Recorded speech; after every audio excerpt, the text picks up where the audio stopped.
punya spesies namanya Tito alba. Kalau burung hantu sebenarnya banyak Pak macamnya, cuman untuk lebih ke makan tikus predator adalah Tito alba ini. Kemarin di sini nih adalah musuhnya Pak. Ini tikus. Ini baru kami tangkap kemarin, masih kecil-kecil beginilah yang menghabiskan tanaman padi, kedelai segala macam. Ya seperti itu. Jenis kelamin perempuan Pak. Jadi kemampuan mereka untuk mencakup satu wilayah itu bisa sampai 25 hektar satu pasang. Tapi kalau memang masih banyak tikus, kebanyakan kalau dari cerita-cerita yang di Mojokerto, di Ngawi, itu mereka masih mau membunuh.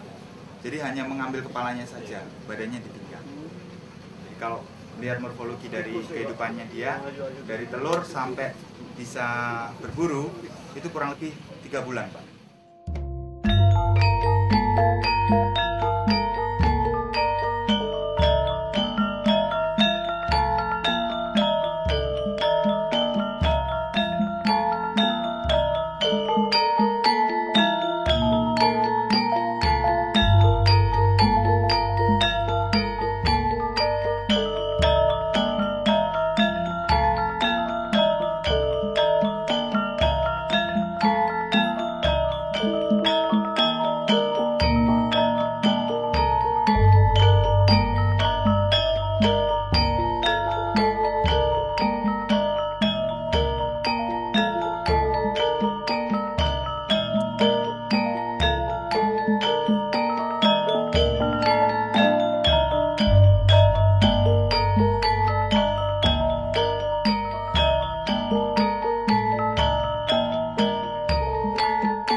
Salah satu sosialisasi saya sebelum jadi bupati tahun 2008, saya dalam program saya bidang pertanian, antara lain sudah saya sebutkan, petani itu masalahnya adalah masalah klasik. Kalau musim tanam datang, dia susah mencari bibit dan susah memperoleh pupuk. Kalau musim panen datang, harganya turun. Apakah itu padi, apakah kedelai, apa jagung, dan lain sebagainya. Masalah pupuk dan bibit sudah teratasi. Yang saya hormati teman-teman mitra kerja pertanian ada di tempat ini ya. Ada Mas Heri katanya. Mana Mas Heri? Oh iya. Mas Heri dan teman-teman sudah saya beritahukan masalah pupuk, dan dewasa ini sudah tidak ada masalah pupuk, masalah bibit. Cuma pasca panen itu yang menjadi masalah. Masalah itu bisa terselesaikan sebenarnya dengan adanya lumbung pangan. Lumbung pangan ini adalah selain tugas dari Kepala Dinas Pertanian dan Kepala Kantor Ketahanan Pangan, juga teman-teman camat dan kepala desa untuk menstabilkan harga itu. Karena harga itu kita manut pasar.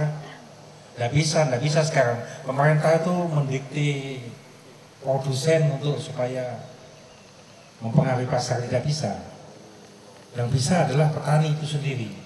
Nah, petani itu sendiri punya lumbung pangan, punya wilayah, itu yang harus berbuat banyak.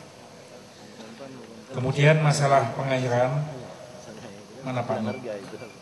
Pak Nuk, tolong hubungi Dinas Pengairan Provinsi, karena masalah sungai itu adalah masalah provinsi, pengairan provinsi.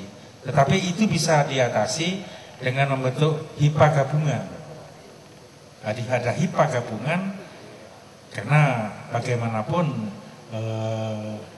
dari dam tekung ya, dari dam tekung itu kalau masuk ke sini airnya terlalu banyak akan mempengaruhi yang di bawahnya. Maka itu teman-teman dan para petani semua, saya lebih senang turun gini, turun ke kelompok tani. Ya masalah caleg biarkan kerja sendiri. Ya. Ya wong mosok ngerti nih bupati yo kampanye kan? Tidak boleh. Ini saya tidak kampanye. Ya. Wong delok aku wis ketok. Oh iya. Nggih. Bapak dan Ibu sekalian, memang agak aneh kedengarannya tentang burung hantu. Ya, mungkin se-Indonesia cuma kita ini yang mengamalkan burung hantu itu. Burung hantu itu kan dipakai sebagai simbol pabrik kertas leces kalau tidak salah. Ya, itu ada maknanya, ada artinya. Petani-petani Rawa Kangkung adalah petani-petani cerdas. Terima kasih Pak Haji Iskandar ya. Pak Haji Iskandar sudah menjelaskan display tentang burung hantu dan tentang burung hantu ini supaya mendapat tanggapan dari para camat, supaya kelompok taninya meniru atau minta bibit ke Desa Kedurjo ini. Karena memang displaynya tadi 1 ekor burung hantu bisa menjaga 25 hektar sawah. Kalau makan tikusnya, makan sedikit 2-3 ekor semalam. Tapi sebagai predator, dia pembunuh tikus itu berpuluh-puluh satu malam. Maka itu saya sambut baik tentang pemberdayaan burung hantu di Desa Kedurjo ini. Kemudian saya apresiasi kepada gabungan kelompok tani. Kelompok tani apa namanya tadi? Tanirjo. Pak Timbul ketuanya ya? Ya, wong cilik tadi ini. Ya. Memang harus ada inovasi. Memang kalau saya sudah dengar tentang adanya hama tikus, saya pernah di daerah Pasirian sana, pernah bersama-sama petani memberantas tikus. Memang 1.000 1 ekor. Ada seseorang memperoleh sampai 100 ekor, ya 100.000, ya 100.000 bayaran itu untuk obat ini. Maka itu teman-teman semua, mudah-mudahan program burung hantu atau Tito Alba ini akan mendukung keberhasilan para petani di bidang produksi tanaman padi. Bahkan saya dengar ada beberapa daerah yang mencoba memproduksi bawang merah, walaupun sporadis ya, tetapi ada baiknya kalau berkumpul jadi satu. Kemudian program saya di periode 1 tahun 2008 sampai tahun 2013 yang spektakuler adalah ambulan desa. 1 ambulan, 1 desa yang mestinya tahun 2013 sudah berakhir. Artinya semua desa sudah menerima ambulan. Tetapi program saya didek sama DPRD. Tahun 2008 saya dilantik jadi bupati. Tahun 2009 saya mengusulkan ambulan 30 ambulan. Saya usulkan 30 ambulan. Tapi yang disetujui oleh DPRD cuma 3 ambulan. Ya sajane Pak Bupati ku melas sajane. Ya sabar.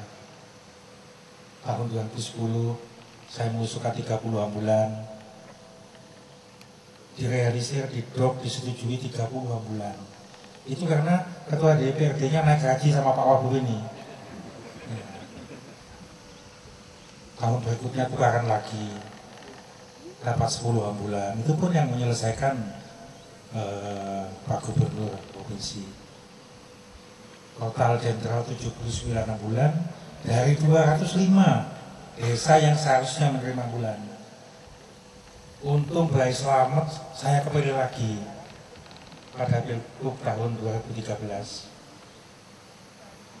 Program ambulan itu saya teruskan. Di Rokangkung ada berapa desa? 7, Pak.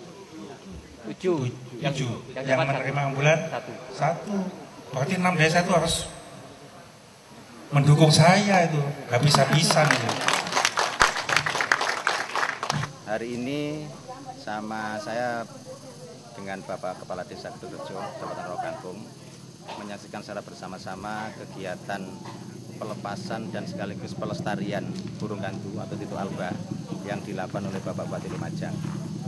Yang sesungguhnya keinginan Pak Bupati berkaitan dengan bagaimana pertanian dan petani ke depan, apalagi dalam waktu dekat setelah Perda RT RW ditetapkan, ini akan ditindaklanjuti dengan Perda LP2B, lahan pertanian pangan berkelanjutan. Nah, arti berkelanjutan ini Pak Bupati dengan sigar pun bulatnya, dengan aksi gerakan pemupukan organik dan benih bersertifikat, Pak Bupati menginginkan dan mengkomitmenkan bahwa makna berkelanjutan itu tidak hanya sekedar dari sisi luas lahan pertanian, tapi juga dari sisi kesuburan lahan dan keseimbangan musuh alami yang menjadi sahabat petani yang harus dikembangkan. Salah satunya yang hari ini akan diserahkan oleh Pak Bupati dan harus dilestarikan adalah burung hantu. Tentu masih banyak musuh alami yang akan menjadi keharusan kita semua para petani untuk melestarikan. Oleh karena itu menjadi hal yang sangat substansial. Tentu nanti dengan warna perda yang akan diajukan, ini hal-hal semacam ini patut kiranya untuk ditindaklanjuti. Yang jelas dari 21 kecamatan yang ada di Lumajang, ini ada 17 kecamatan yang sangat endemis dengan tikus yang tersebar pada 65 desa. Dan hari ini tidak hanya petani yang ada di Kedungrejo, tetapi para kelompok tani dan kelompok tani sewilayah Kabupaten Lumajang dan termasuk jajaran camat, Muspika dihadirkan dengan harapan nanti semua pihak, termasuk Bapak Kepala Desa yang ada di samping saya ini, juga ikut bertanggung jawab dalam rangka pelestarian musuh alami yang salah satunya adalah burung hantu atau Tito Alba ini. Untuk jumlah burung hantu sendiri yang akan dilepaskan? Kalau yang dilepaskan secara simbolis ini sekitar ada 7, tapi yakinlah nanti kita bisa melihat pagupon-pagupon yang ada di sekitar ini, dan alhamdulillah insya Allah masyarakat Pak Kades Kedungrejo ini sudah sepakat bagaimana burung hantu yang ada di Kedungrejo ini harus lestari. Dan ini Kepala Desa Kedungrejo tidak bisa bekerja sendiri, akhirnya ada Pak Camat Rokangkung, kemudian semua camat yang ada di Kabupaten Lumajang harus dihadirkan. Tentu ini gerakannya adalah gerakan secara menyeluruh, karena bagaimanapun bicara burung hantu ini adalah sebuah aktivitas yang bersifat dinamis.